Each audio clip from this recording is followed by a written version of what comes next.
Greetings. This is Doc Ock coming to you live and direct today from Black Facts Headquarters Central. And there I is. Boom. Now you can see me. All right. So you can see me and I take it you can hear me. So all is good. All is good. If you happen to be watching us on Facebook, you tuned in on Facebook, this is good for driving in your car, because you won't be distracted by what's on the screen, because all you're going to see on the screen is me. But if you are watching this on YouTube, not only will you see us, or will you see me, but you will also be seeing a number of images, because I'll be running a slideshow concurrently. But you can only see that if you're on YouTube. So, therefore, the message that I'm giving you right now, give us a like and a thumbs up, and make sure to subscribe to the Black Facts YouTube channel. Yeah, now you're starting to get an idea why that is so relevant. Okay, and I don't know who this is, but somebody picked it up. Give thanks. All right, so meanwhile, let's keep moving along. We got a lot of ground to cover today. Let's see what we got here for a proverb today. Our key Swahili proverb of the day is, here we go here. Usipoziba ufa utajenga ukuta. Usipoziba ufa utajenga ukuta. And what does that mean? Literally, literal translation, if you don't seal a crack in the wall, you're going to have to rebuild your whole wall. If you don't seal the crack, you're going to end up having to rebuild the whole wall. And some people have equated to that to a stitch in time saves 9. And very well, that I'll go along with that. That sounds like a good interpretation to me. A stitch in time saves 9. Don't wait till later to do what you can do today. Okay, and that doesn't require a whole lot of more explanation on either one of them. Now, getting on with the getting on here. Oh, I see I need a little adjustment in my microphone levels. Okay, let me adjust that just slightly here. Okay, and we're good everywhere else. Okay, I could come up just a little bit over here. Yeah, come up a little bit over there. Okay, now, today, we are going to continue talking about these black gods and saints in Europe. And we're continuing to search for black gods and saints in Europe. But today, we're going to do a survey.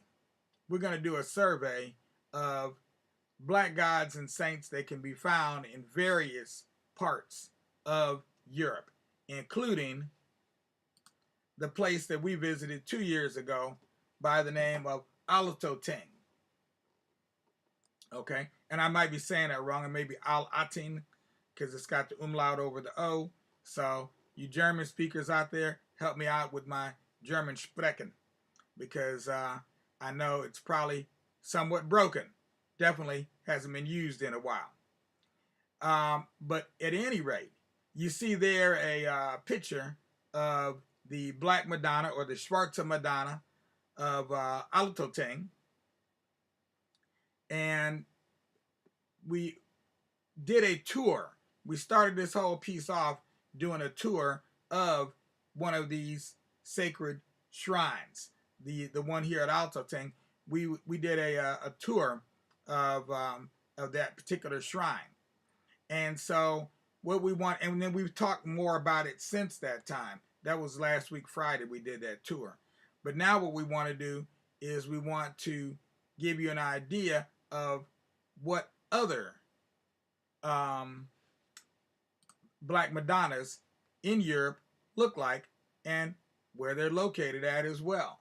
And so we're going to go through here and look at some of the various Black Madonnas that can be found all over Europe, particularly in Germany. No, excuse me. Particularly in France, Spain, and Germany. I think that's in that order even. France, Germany, and Spain. And there are, because there are quite a few in all three of those countries.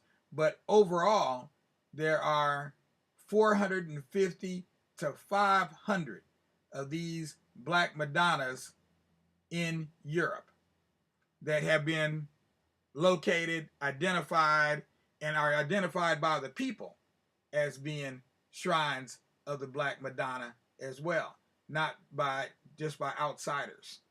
Okay, so we're talking about by the people themselves. So what I'm doing over here, I'm just kind of tuning this up here because I want to look at my slideshow in two different views here. And I've got this all tuned up over here now. There we go. All right. So let's see. Yeah, I can go right through these here. All right. So here we have the Black Madonna and the Black Child as well. And then we're going to, and those, that was a close-up of the icon.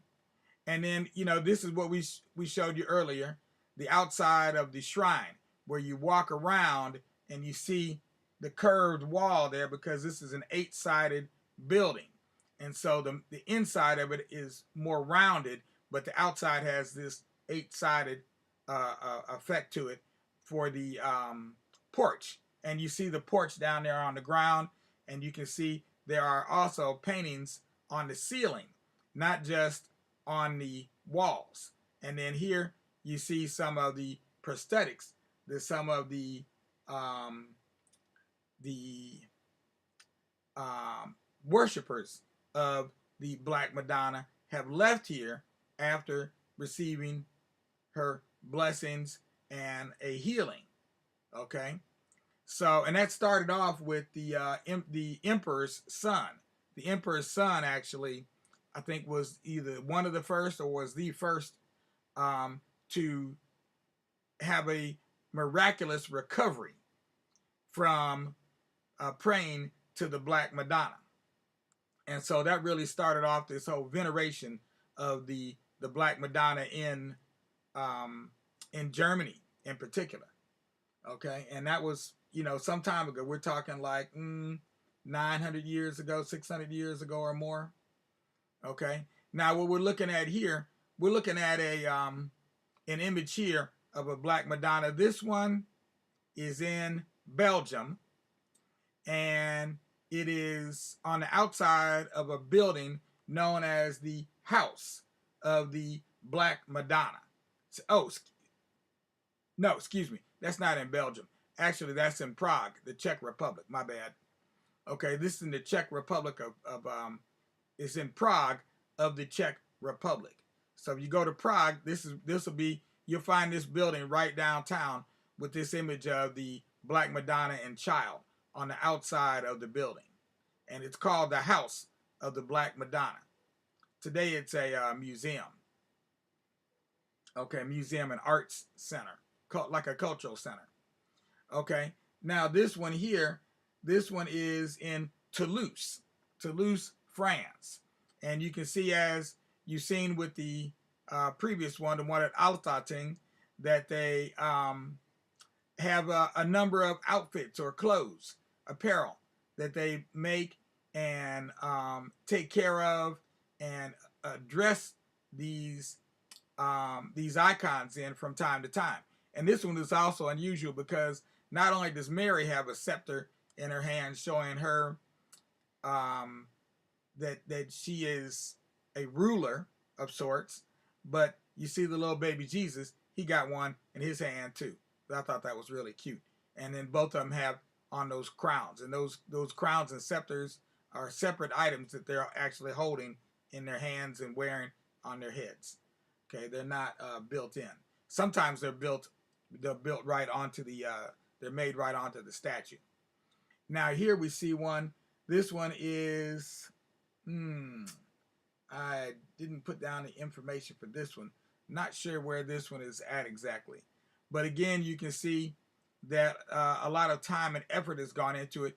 And these two have halos made of, what are those, 8-pointed stars? Look like 8-pointed stars, 3, 6, 7, 8. Yeah, with made of 8-pointed stars around their heads. And they also have some kind of medallions they're wearing on their chest. I'm just noticing this one here that Mary has like a heart, a medallion that she's wearing around her neck. Okay. Here's another one here. This one is in a place called Guingamp, which I did not have a chance to research to find out where that is. It's probably also France. The only places we're going to today are mainly France and Germany, maybe Belgium.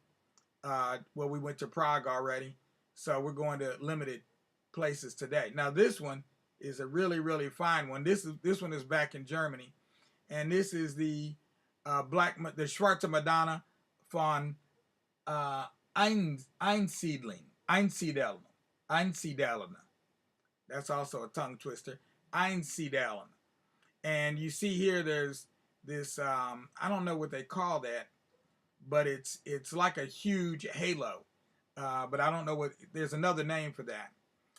This aura, though, that's all around the Virgin Mary, the Black Madonna, and the little black baby Jesus. Now, the thing to keep in mind as we're looking at these is that these venerated icons have been in Europe since the Crusades. So you're going back to 1000 to, or around 900 AD. So late in the 10th century, this is when these icons first started coming into Europe. And when they came into Europe, they came, the original ones came from Jerusalem. Okay, so they came from, quote unquote, the Middle East. And so obviously that's in part, I believe, why they are Black Madonnas and the Black Baby Jesus, because this is what they were had been created. This is what Luke had created images like this when he was around. Okay, and you can see here that there's no doubt that these icons are black in color. Their features, however, do not appear to be black. Okay, their features, when you look at them, you say, well, if you painted it white, you might think it's a white person. Okay, some other people got that idea before you did, and they've done that in some cases, and some of these Black Madonnas have now been whitewashed and are no longer black. They may be still called a Black Madonna, but they've been washed white, and we're gonna see some of those also. But the other very common explanation for why these Black Madonnas exist is a fairy tale that goes like this: that because of all of the candle smoke, because of a lot of candles being burnt around in the shrines over a period of hundreds of years, that they turned these white Madonnas black. And so all they need to do when they go and do restoration work, you've heard of urban renewal. Well, then you may have also heard of urban removal. And in this case, the object that's being removed is their blackness. And so in a number of cases, particularly in France, these Black Madonnas have been washed white, or as we call it, whitewashed. Now this is one from Tenerife. It's called the Virgen de Candelaria Camarin. Virgen de Candelaria Camarin in Tenerife. And I believe that might be Spain, because they're talking about the Virgen de Candelaria, but that could be French. It's either French, probably southern France, or could be like northern Spain, because there's a lot all the way up there on those routes. They go over to the place we talked about yesterday, the Camino, El Camino de Compostela. that goes, or Santiago de Compostela, that goes all the way out there to the coast of western Spain, or western Hispaniola, western Hispania rather, or western the western shore of the Iberian Peninsula. Those are all names for the same area. Okay, depending on which one you're more familiar with. Depends on which one will resonate more with you. Now, this one is called the Black Theotokos Halki, and it's in Turkey. And so you can see that these images are quite prevalent in the Eastern Orthodox and in the Western, the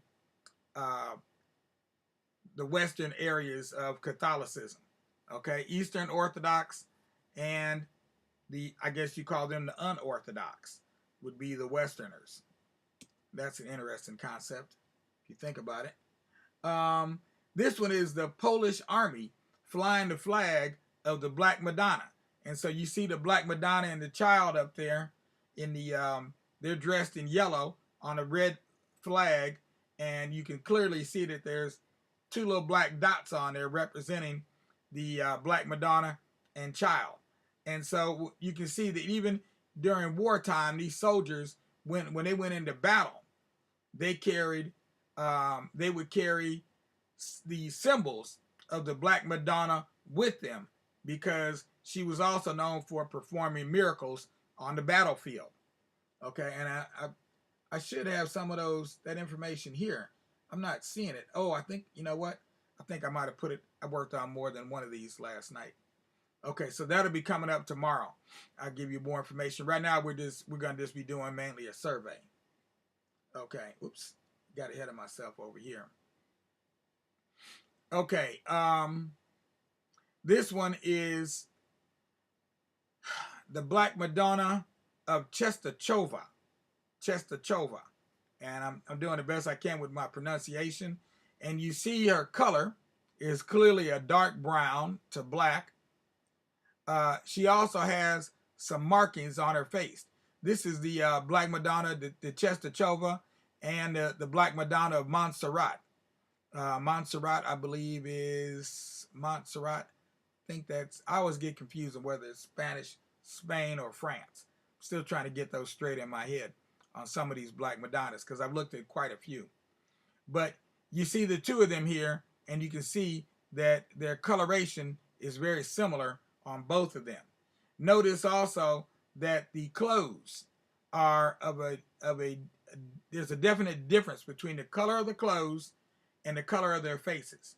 So if they were damaged by smoke, why did that not affect the color of the clothing outfits? Why does it only affect the face and the hands of the mother and the child?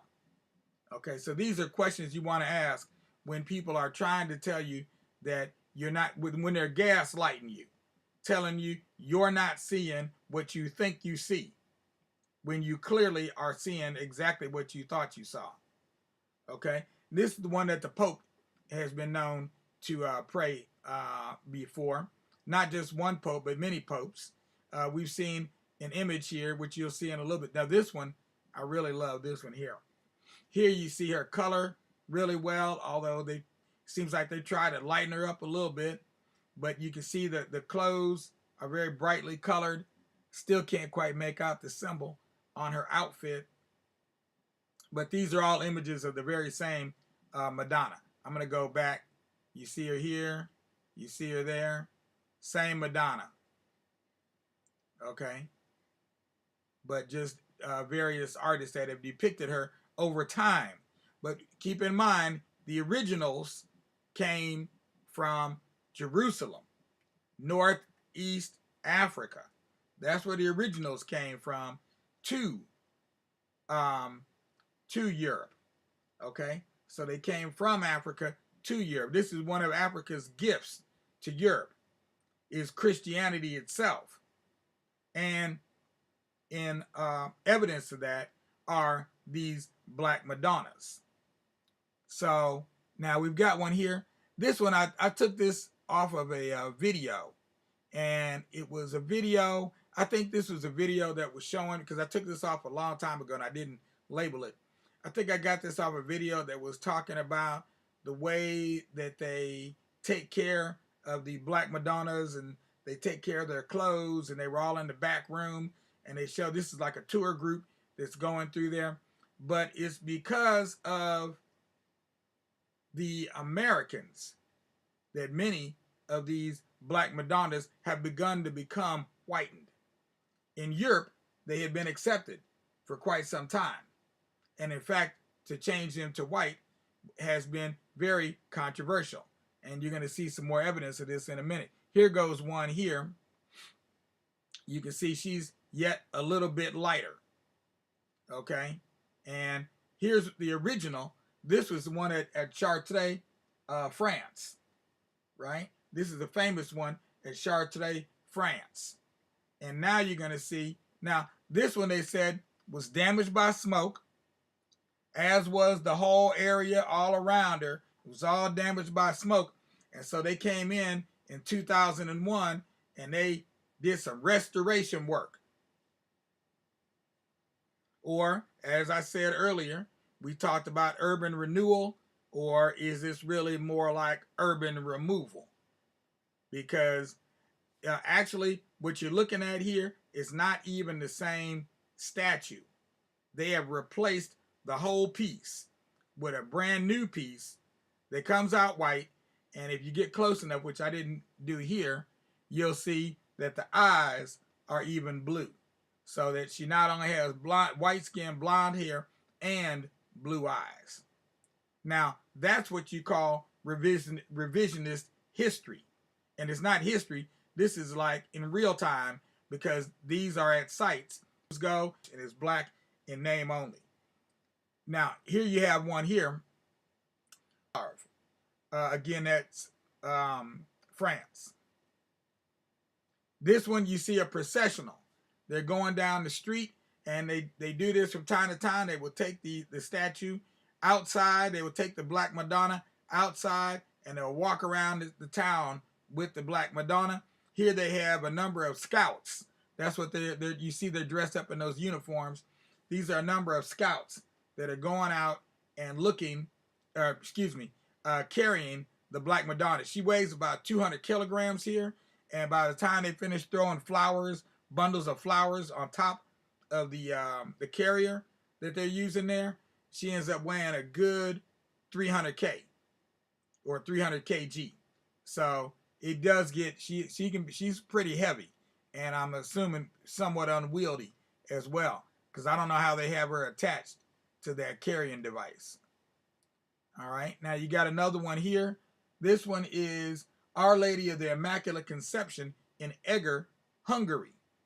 And again, you see here the white angels that are clearly white on either side of her. There she is in the middle. They're white, she's black. If this was smoke damage, why did the angels not get discolored also? Or any of the other accoutrements that are all around her, all the gold and the filigree and all that stuff around, why didn't all that stuff get discolored right along with the Black Madonna? If it's smoke that has brought about this coloration of the face and the hands. So, you know, when you hear a lie, you have to recognize a lie when you hear it, or you have to recognize that something just don't sound right and do some investigation.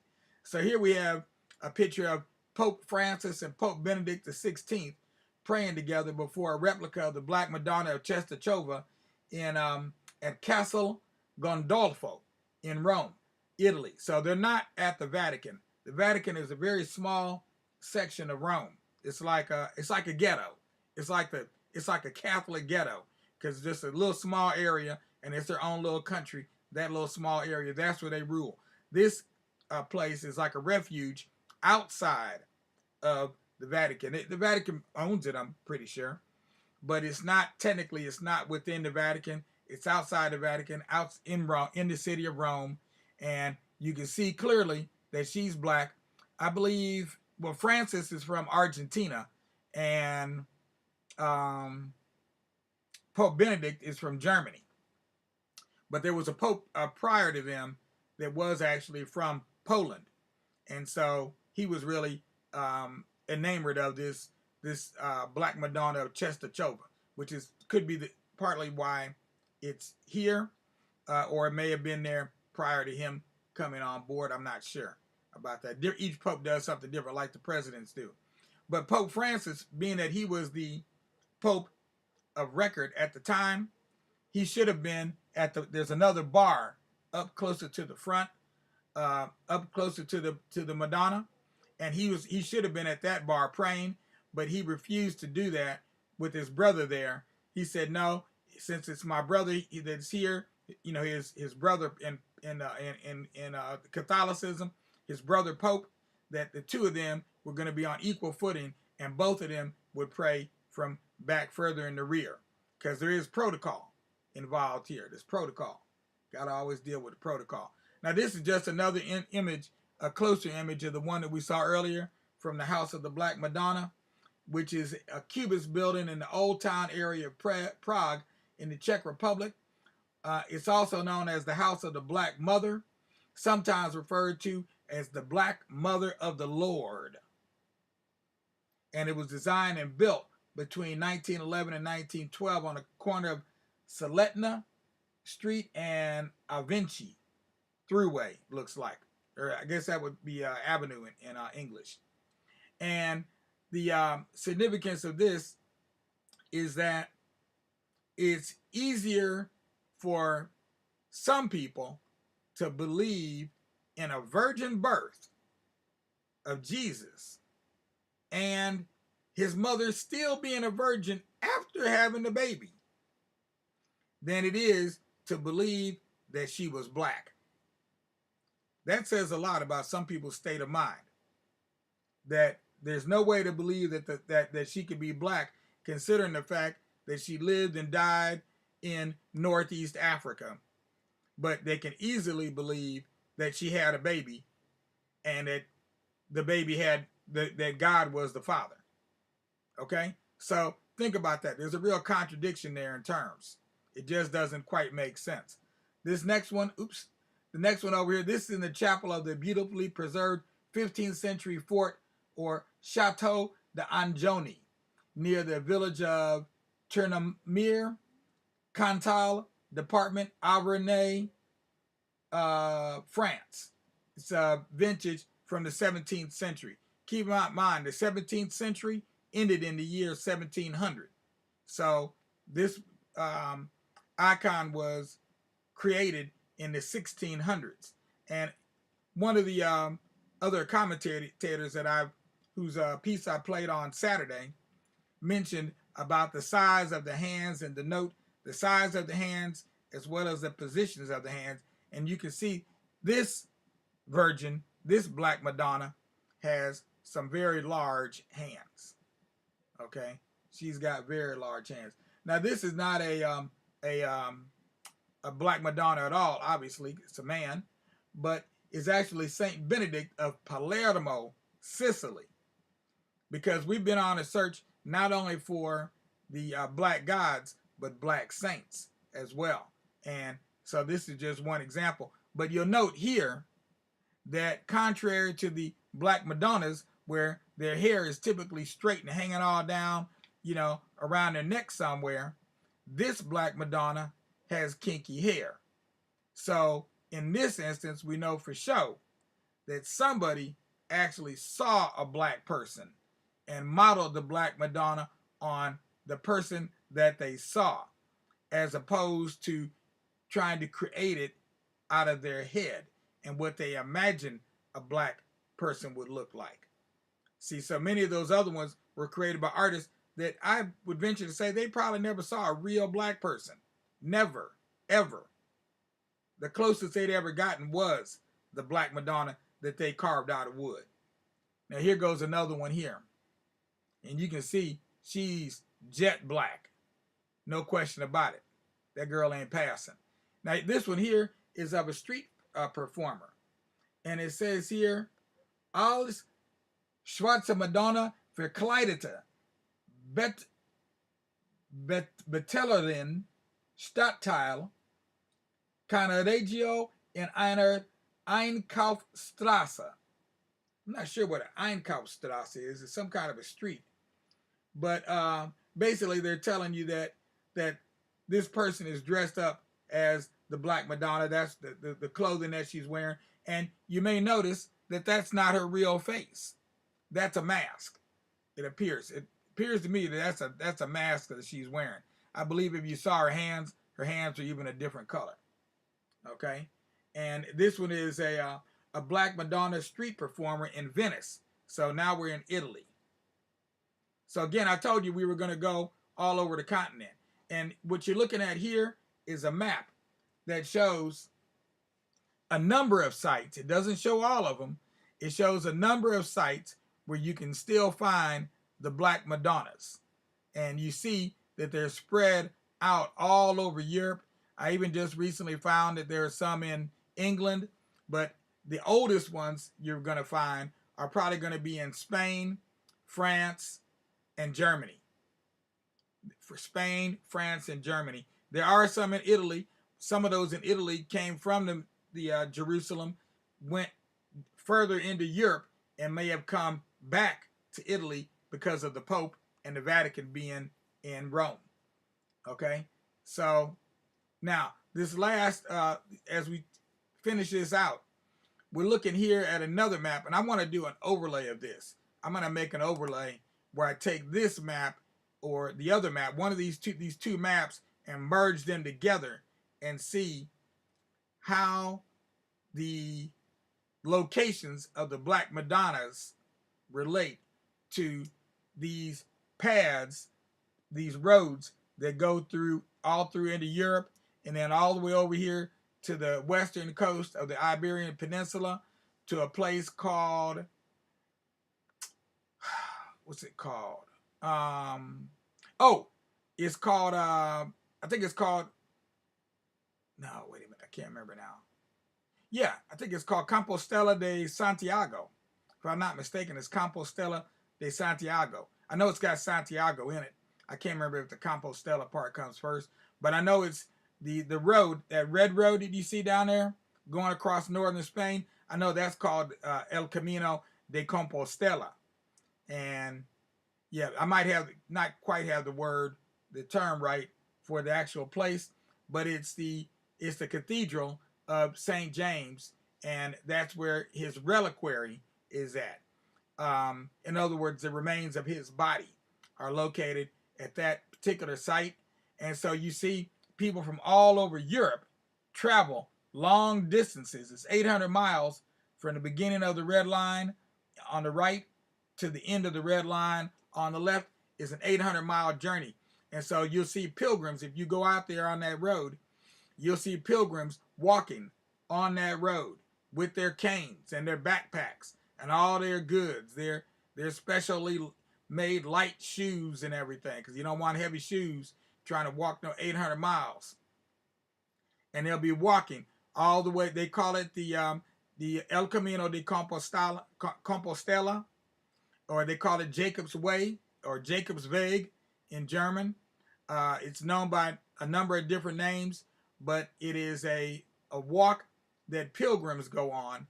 And as they're going on that walk, there are a number of sites along that walk, those paths, where you will encounter the Black Madonnas in the churches and the various places that they will go to look for rest and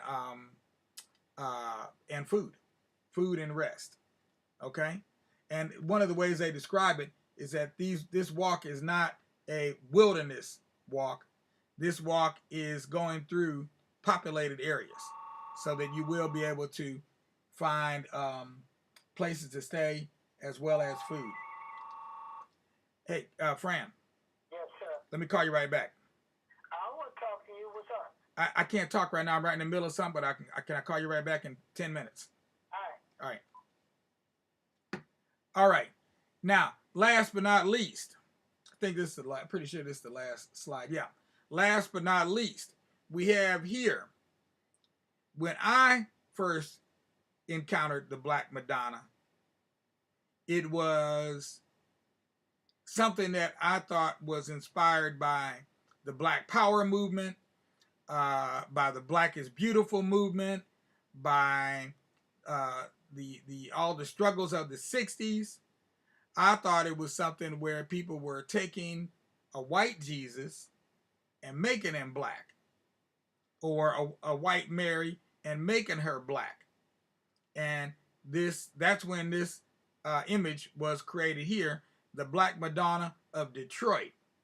So we looked at all those ones all over Europe, and here we have some right here in the USA. This is the Black Madonna of Detroit. You can now find Black Madonnas in LA. You can find Black Madonnas in Atlanta, Georgia. You can find, I think there's some in, I know there's some in New York, but I can't remember if it's from Reverend Clegg or not. But Reverend Clegg became involved in something that has become known now as Black liberation theology. And part of this Black liberation theology is liberating ourselves from the mental slavery that has been dropped on us, to think of Jesus and Mary as being white when the contrary is actually true. So I know a lot of people, I've had discussions about this with people on more than one occasion. It doesn't matter what color Jesus is. Okay, fine. If it doesn't matter what color he is, then why can't he be black? If that's the case. So, parting thought for the day. If the color of Jesus and Mary don't matter, then why can't they be black? Since they obviously came from North Africa, as did Moses and all the rest of them. I mean, Moses was an Egyptian, or he was thought to be an Egyptian. And if they thought he was Egyptian, he must have looked pretty Egyptian. Obviously, they couldn't tell by looking at him that he was not one of them. So, parting thought for the day, and I leave you with that parting thought and this beautiful image of the Black Madonna of Detroit, which is just celebrated 50 years since it was first created in 1967. Now, after I finish with this live stream today, I want you all to go ahead and take some time on your own to look around on the internet, do a little Googling, and see what information do you find about the Black Madonna. What information do you find? Guaranteed you're going to find a number of people, a number of posts, a number of blogs out there that try to justify her out of existence, to explain away the Black Madonna and child. Gaslighting is what we call it today. So I'll leave you with that. Enough said, I believe, and we'll be black tomorrow. We've got another piece we've already started working on tomorrow. It's called the Black Madonna Conspiracy. Now, I'm going to say that again. The piece we'll be coming up with tomorrow is the Black Madonna Conspiracy. Conspiracy. Yeah, now if you spell it out, it'll look like the word conspiracy, but I say that's a mispronunciation of the word, because if you break it down into its parts, you get conspiracy. That's right. And that's what they've been doing with the Black Madonna. So that's what we'll be coming with tomorrow. And we'll be here ready and willing to go at 12 o'clock noon. We'll be looking for you then. In the meantime, make sure to give us a like, a thumbs up, and then subscribe to the Tubular Black Facts channel below, so you can see the whole picture unfold in front of you, instead of just listening to the mellifluous sound of my voice. But either way, it's your choice. It's all up to you. In the meantime, peace out without a doubt. We'll be black tonight at 9. This is Doc Ock at noon and 9, signing off. And I'm also going to wave to Valerie Robinson and Imani Zaire. And where'd Brother Imhotep go? Oops. I see Angie Angie Bryan on there. Wait, where did Angie go? Angie and Brother Imhotep. Peace out to all of y'all. And we'll look to see y'all tomorrow for more about the Black Madonna. Peace out. Leave some comments too. If you got anything you wanna add or you have questions, make sure to go ahead and leave a comment.